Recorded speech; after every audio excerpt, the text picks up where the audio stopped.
सलामुअलैकुम। उम्मीद करती हूँ आप सब खैरियत से होंगे। आज से हमारी सिलाई की क्लासेस स्टार्ट हो रही हैं।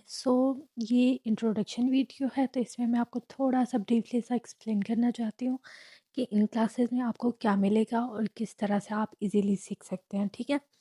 और सेकेंडली आपको यहाँ पे यूट्यूब और टिकटॉक जैसे प्लेटफॉर्म को यूज़ करने की वजह क्या है, ठीक है।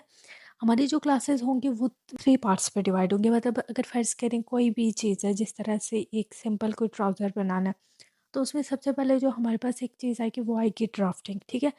फर्स्ट पे हमारे पास आ जाएगी ड्राफ्टिंग एंड सेकंड नंबर पे हमारे पास जो आएगी वो आएगा पैटर्न।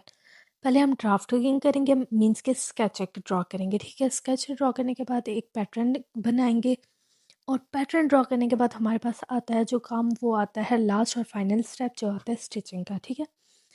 तीनों स्टेप कंप्लीट जब होते हैं तो हमारे पास एक बज़ाहिर एक चीज़ तैयार हो जाती है, ठीक है।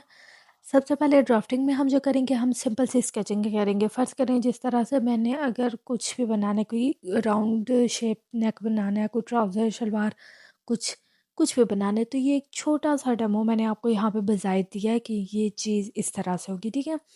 सिंपल सा एक ट्राउज़र का, ट्राउज़र तो नहीं, एक शलवार का डेमो है हल्का सा, तो इससे आपको इस तरह से अंदाज़ा होगा कि जो फर्स्ट पार्ट आएगा क्लास का उसमें आएगा आपके पास ड्राफ्टिंग आएगी।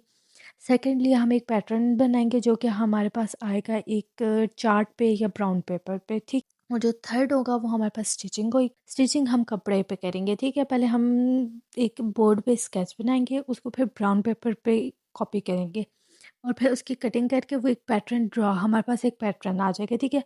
उसी तरह का एक पैटर्न फिर हम एक कपड़े पे ड्रॉ करेंगे, कटिंग करेंगे उसकी और उसकी स्टिचिंग करेंगे। और ये नहीं आपने समझना कि जो हमने पैटर्न ड्रॉ कर लिया ये बस इसी तरह से, कि स्टिचिंग के स्टेप्स अलग होते हैं, पैटर्न के स्टेप्स अलग होते हैं और ड्राफ्टिंग तो होती। सबसे मेन चीज़ हमारे पास ड्राफ्टिंग आती है, उसके बाद हमारे पास पैटर्न आता है एंड लास्ट में हमारे पास है स्टिचिंग आती है, जो कि स्टिचिंग कंप्लीट होने के बाद हमारे पास एक बज़ाहिर कोई चीज़ तैयार हो जाती है। और जो सेकेंडली हमने यूज़ किया था कि क्वेश्चन था हमारा कि हमने यूट्यूब और टिकटॉक जैसे प्लेटफॉर्म को क्यों यूज़ किया है। इसकी ये वजह ये है कि जब भी हम ऑनलाइन क्लासेस लेते हैं जिस तरह से भी, तो वहाँ पे आपको बाउंड होना पड़ता है, या टाइम के लिए या जगह के लिए, स्पेस के लिए। तो इसलिए हमने इन प्लेटफॉर्म्स को यूज़ किया कि जब आप चाहें, जैसे चाहें, जब आपको टाइम मिले, आप वीडियोज़ देखिए, आप सीख सकते हैं, ठीक है। Thank you so much.